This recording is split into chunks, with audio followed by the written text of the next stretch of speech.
के झुंडों ने आना शुरू किया। कितने साधु? 10 साधु, 20 साधु, 25 साधु, टोलियां आती थी। तो तमाम दिया भी जाता था। गांव में आज भी ये प्रचलन है कि अगर साधु लोग आते तो उनकी सेवा होती, तो कर दी जाती थी।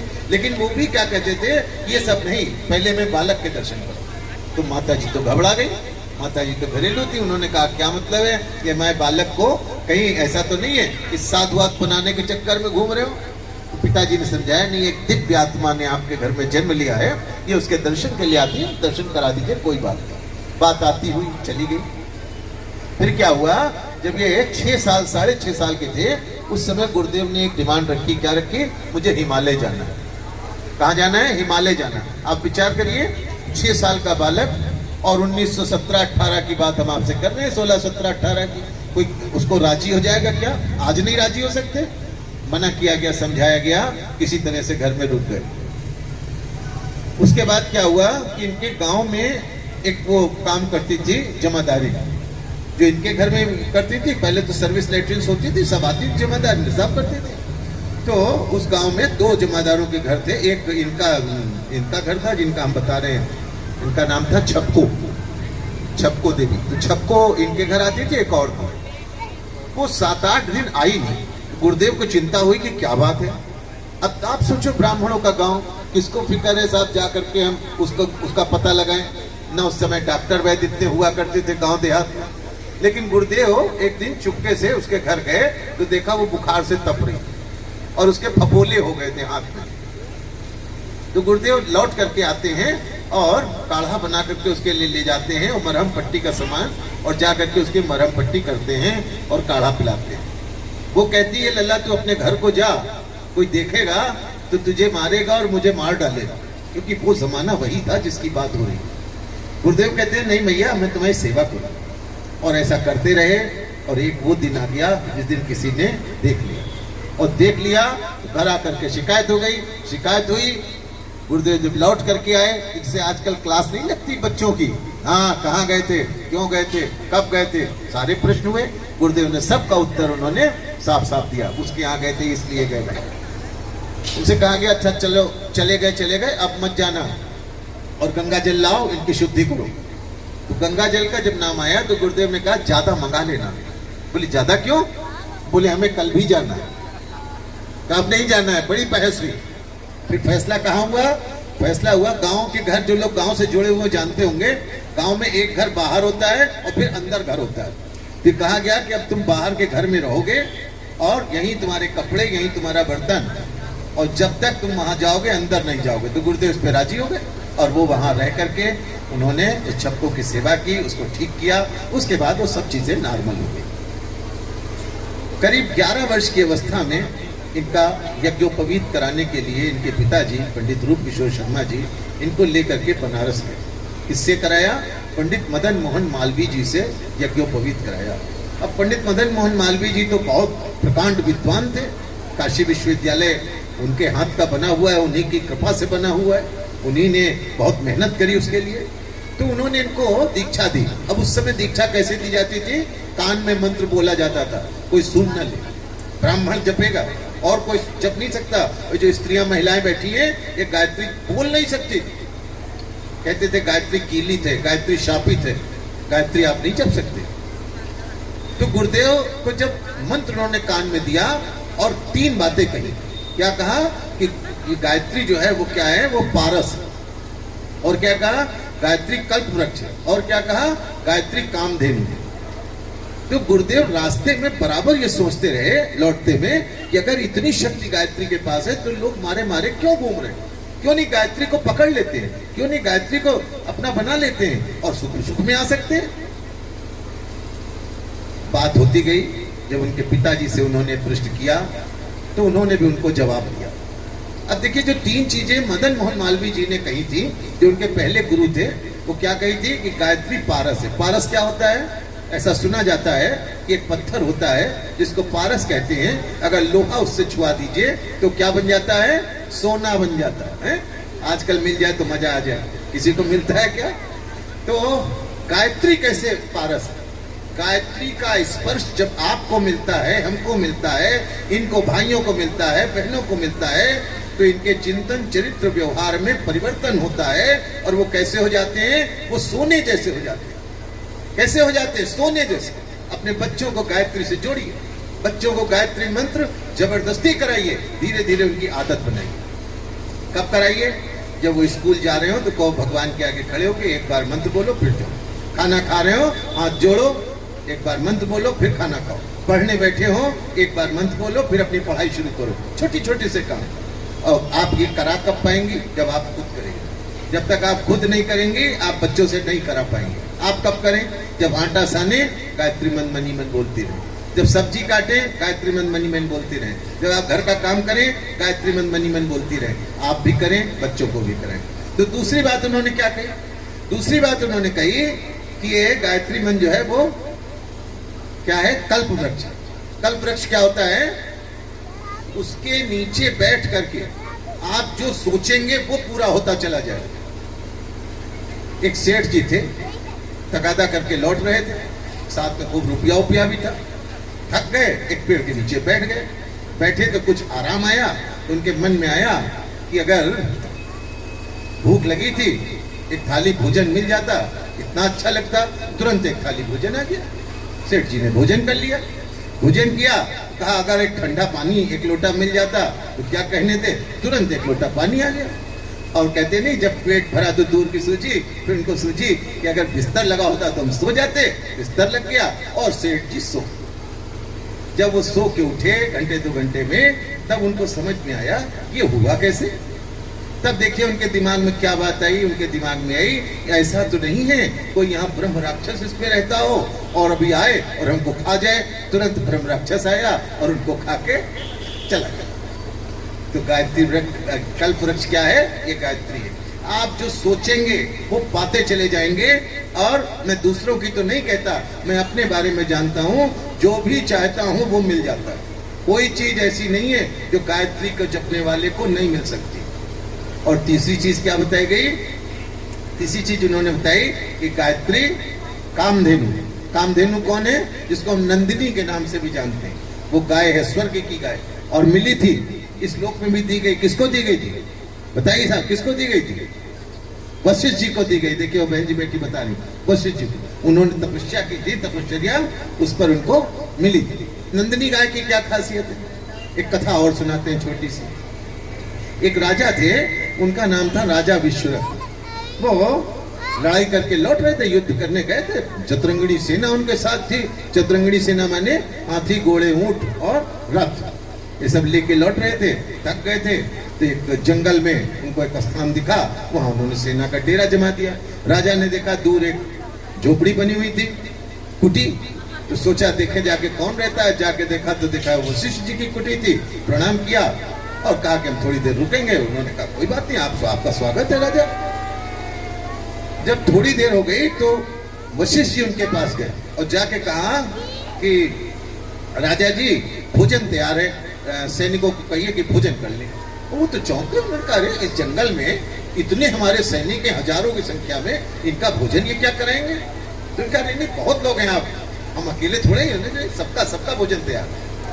तो वो चौंके। उन्होंने कहा कि दिखाइए। तो देखा तो पूछा कहाँ से लाए? तो उन्होंने कहा ये हमारे पास माता जी है, नंदिनी माता, इनसे जो चाहते हैं ले लेते हैं। भोजन तो दूर हो गया। राजा ने कहा इसको तो हम ले जाएंगे भाई, हम तो राजा हैं, न जाने कौन क्या क्या मांगने आता है, जो चाहेंगे इसको देते रहेंगे। ऋषि ने हाथ लगा दिया, नहीं आप नहीं ले जा सकते। तो हम नहीं ले जा सकते, क्यों? उन्होंने कहा कि क्योंकि अभी आप इसके योग्य नहीं। अब तो राजा था भाई, राजा कैसा होता है, हम लोग तो राजा देखे नहीं है ना, सुना है। तो राजा था, उसका तुरंत पारा 7वें आसमान पे आया और उसने कहा सैनिकों खोल लो। ऋषि फिर उसके पास गए, गाय के पास, नंदिनी के पास। कहा माँ लगता है युद्ध होगा, हमें सैनिक चाहिए। तमाम सैनिक माँ ने पैदा किए। राजा विश्वरथ की सेना के साथ उनका युद्ध हुआ और राजा विश्वरथ की सेना हारी। और जब हार गई तब वो राजा विश्वरथ विश्वामित्र जी के पास आए, अपना मुकुट उतारा, उनके चरणों में रखा और क्या कहा, दिक बलम क्षत्रिय बलम ब्रह्म बलम तेजो बलम। ऐसे ब्रह्म बल को धिक्कार, ऐसे क्षत्रिय बल को धिक्कार है जिसको ब्राह्मण के आगे झुकना पड़ा। और वहीं से उन्हीं से गायत्री मंत्र की दीक्षा ली और चले गए अरण्यक में। कहते हैं कई 100 साल बाद वहां से लौटे तब वो राजा विश्वरथ नहीं थे, उनका नाम क्या हो गया था? उनका नाम हो गया था विश्वामित्र। वो विश्व के मित्र बन के लौटे थे। कौन? जो गायत्री के साधक होते हैं। आप सब हम क्या हैं? एक दूसरे के मित्र बने, आपस की लड़ाइयां, आपस की फूट, आपस का झगड़ा, इसको खत्म करें, घरों के झगड़े खत्म करें, परिवारों को अच्छा बनाए।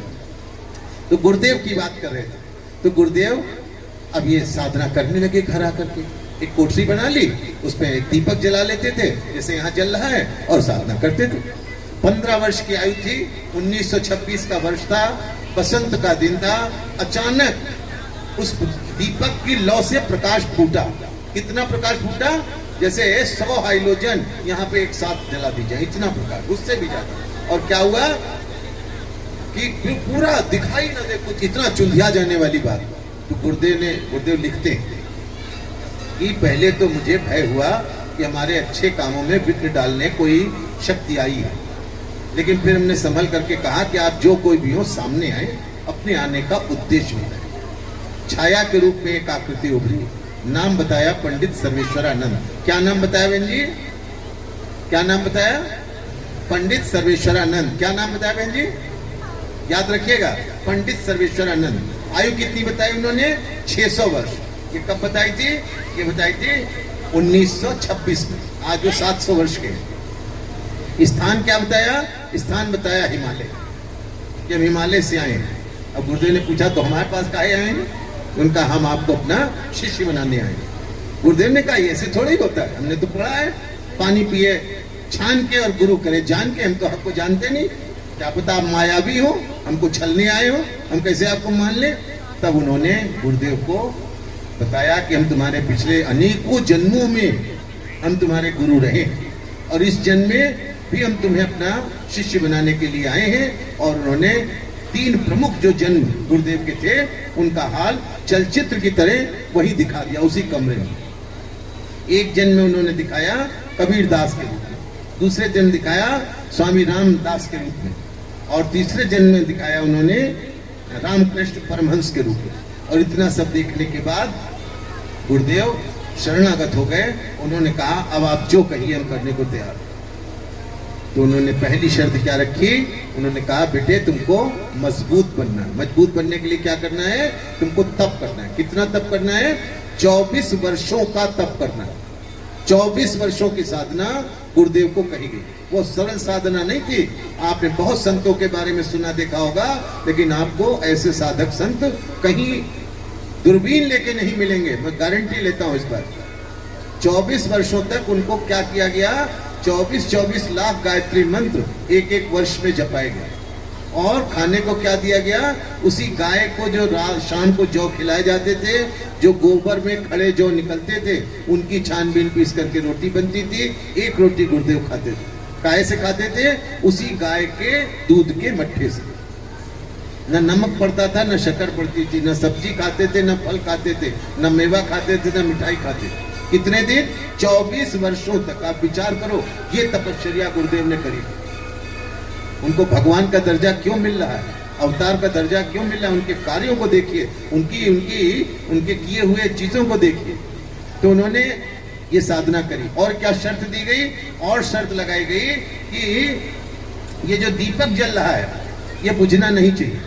कब जला था बहन जी? हमने कब बताया? भाई साहब ने कब बताया? बताइए। दीपक कब जलाया था उन्होंने?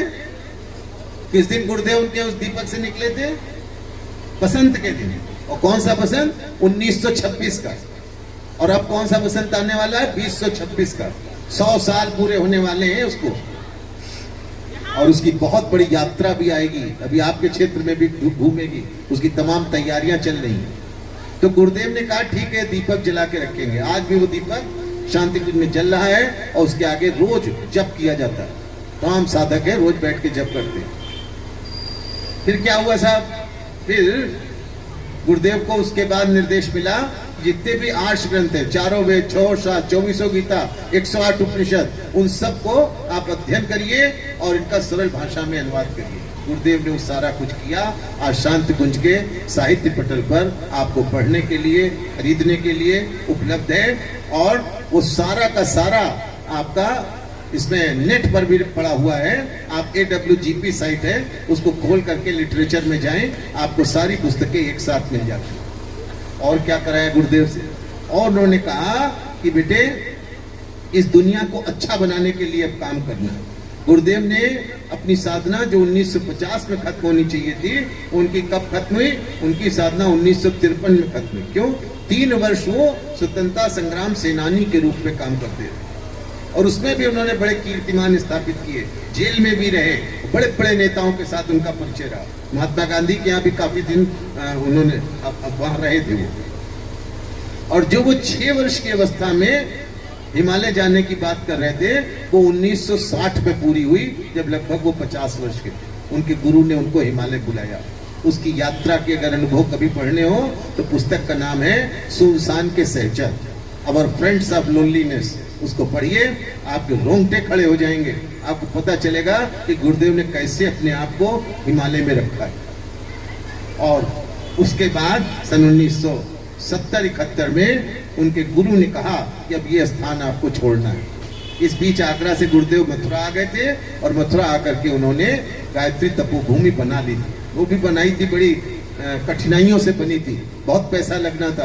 गुरुदेव के जितने जमींदारी के बांड थे सब उन्होंने लगा दिए थे जमीन खरीदने में, और माता जी ने सारा अपना जेवर उसको बिल्डिंग बनाने में दिया हुआ था।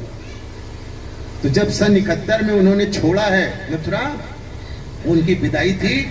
और ऐसी विदाई, उसके तमाम इस समय वीडियोस आ रहे हैं हम लोगों के पास, आप भी अगर जुड़ जाएं ग्रुप से तो मिल जाएंगे, यूट्यूब पर बहुत पड़े हुए हैं।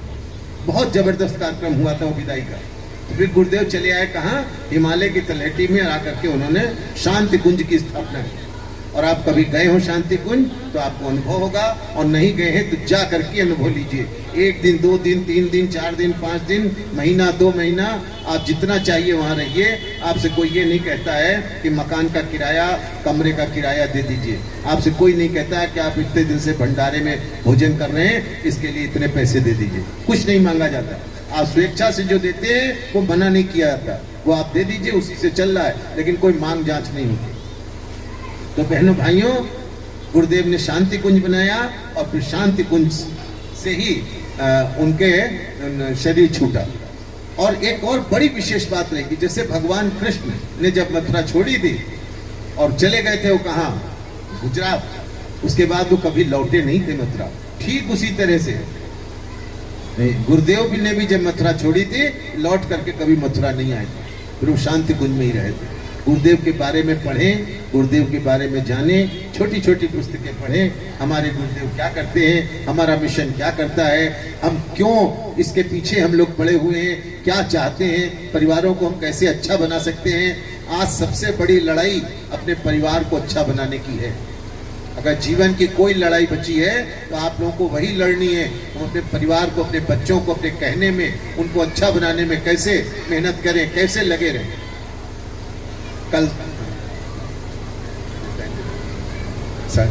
कल जो है यहाँ यज्ञ होगा और उसमें सभी प्रकार के संस्कार कराए जाएंगे। आप लोगों से निवेदन है कि आप संस्कारों के लिए, देखिए पहला संस्कार कौन सा होता है? उसको कहते हैं पुंसवन संस्कार।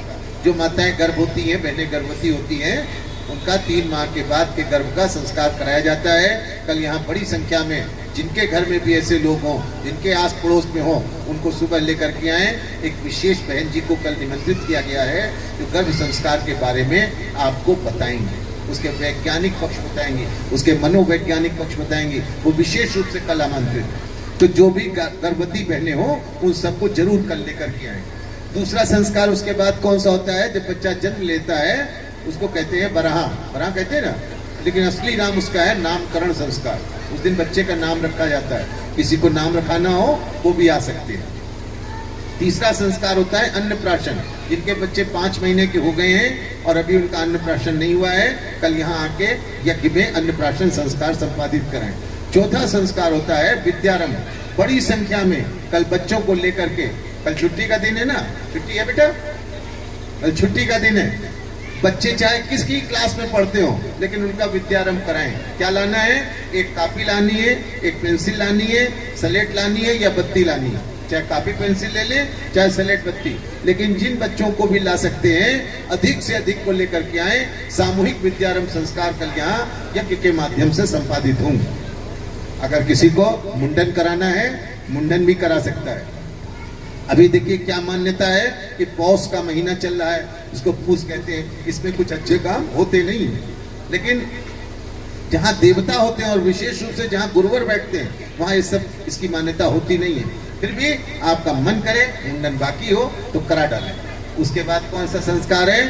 फिर है इसके मुंडन और विद्यारंभ, और उसके बाद आप चलिए फिर आपको मिलता है यज्ञोपवीत। यज्ञोपवीत जिन लोगों के नहीं हुए हैं और वो गायत्री परिजन है, दीक्षा यज्ञोपवीत जरूर करें, दीक्षित हो जाए। गुरुदेव की दीक्षा लेने के बाद जब आप गायत्री मंत्र जपेंगे वो प्रभावशाली होगा, उसका प्रभाव आपको ज्यादा मिलेगा, कई गुना मिलेगा। कहा गया है घर में गायत्री जपे तो 1 गुना, मंदिर में जपे तो 10 गुना, तीर्थ पे जपे तो 100 गुना, गंगा के किनारे जपे तो 1000 गुना। इसके सबके रूल्स बने हुए हैं, किताबों में हैं, तो आप उसको जितना चाहिए उतने गुणा कर सकते हैं। कल बड़ी संख्या में यहाँ पर दीक्षा और जनेऊ के भी कार्यक्रम रखे जाएं, ये मेरा अनुरोध है।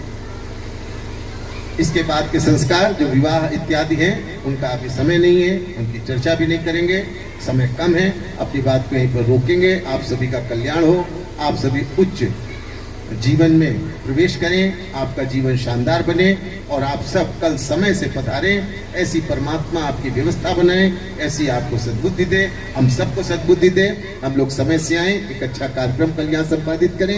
इन्हीं शब्दों के साथ आज की बात को समाप्त करेंगे। कल आपसे बहुत सी बातें करनी है और आपसे कल खूब बातें करेंगे।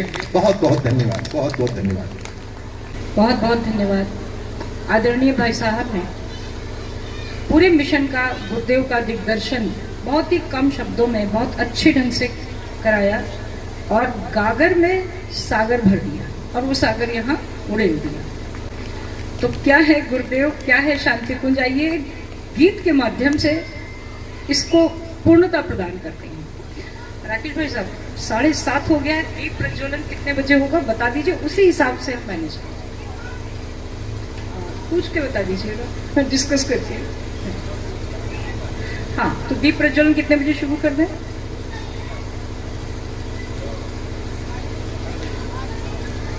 ठीक ठीक।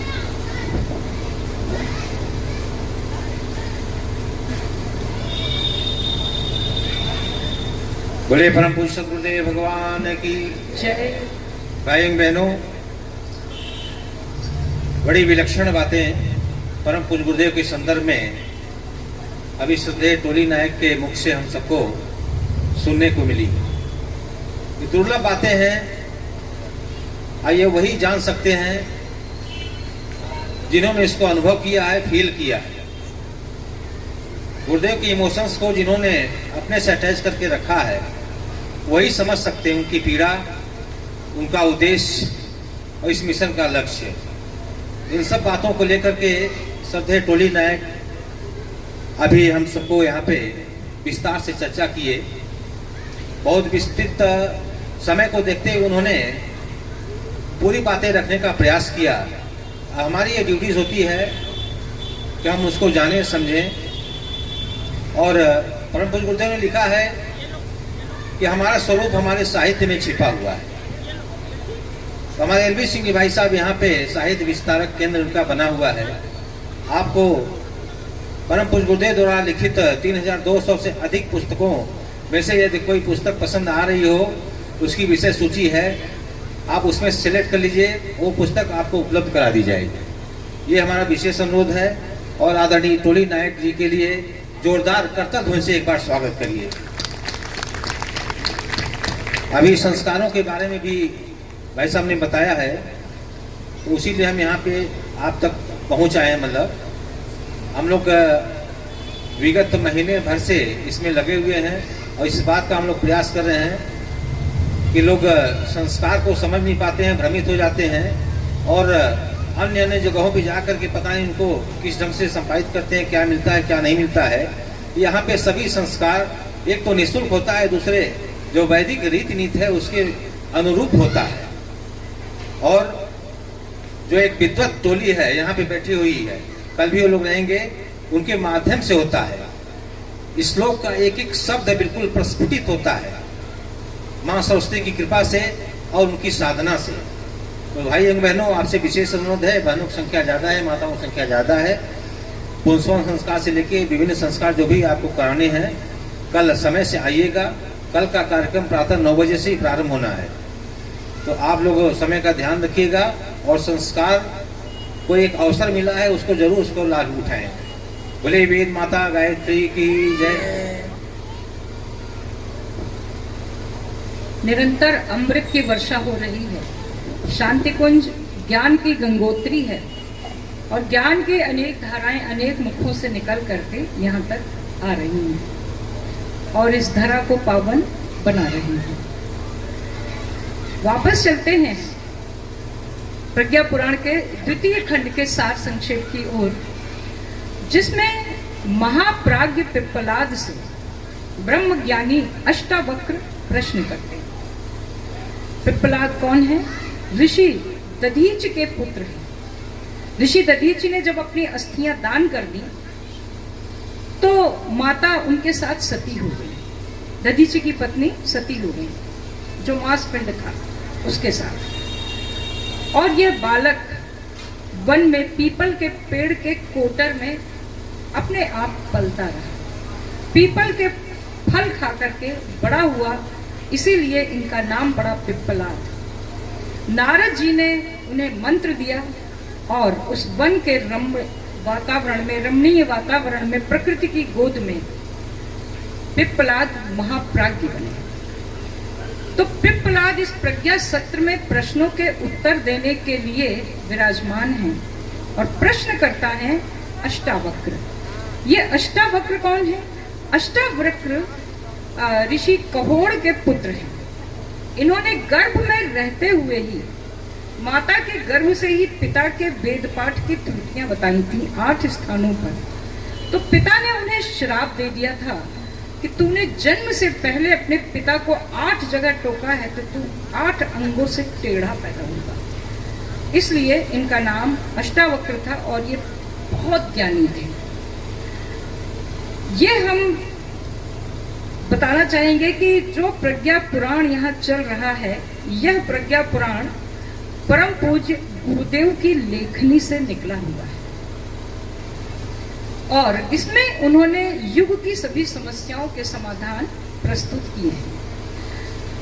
तो हिमालय के उन घने घने वनों में जो सत्र चल रहा है, जहां महाप्राज्ञ पिप्पलाद से अष्टावक्र प्रश्न पूछते हैं कि हे प्रभु, ये बताएं कि मनुष्य को कहा जाता है कि ये जीवधारियों में शिरोमणि है। इसके अंदर परमात्मा ने बीज रूप में वे सारी शक्तियां भर दी हैं जो कि परमात्मा के अंदर है। कहा भी गया, गोस्वामी तुलसीदास ने भी कहा कि ईश्वर अंश जीव अविनाशी, ईश्वर अंश जीव अविनाशी, चेतन अमल सहज सुख राशि, चेतन अमल सहज सुख राशि, सो माया बस भ्रम्यो गुसाई, सो माया बस भ्रम्यो गुसाई, बंध्यो की रमण घट की नाई, बंध्यो की रमण घट की नाई, बंध्यो की रमण घट की नाई, बंध्यो की रमण घट की। बोलिए संत शिरोमणि तुलसीदास की जय।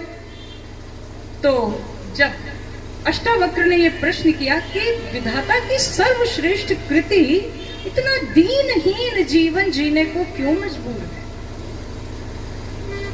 तो महाप्राज्ञ पिप्पलाद ने उत्तर दिया कि विधाता ने जहां मनुष्य को अनेक विभूतियां दी और ये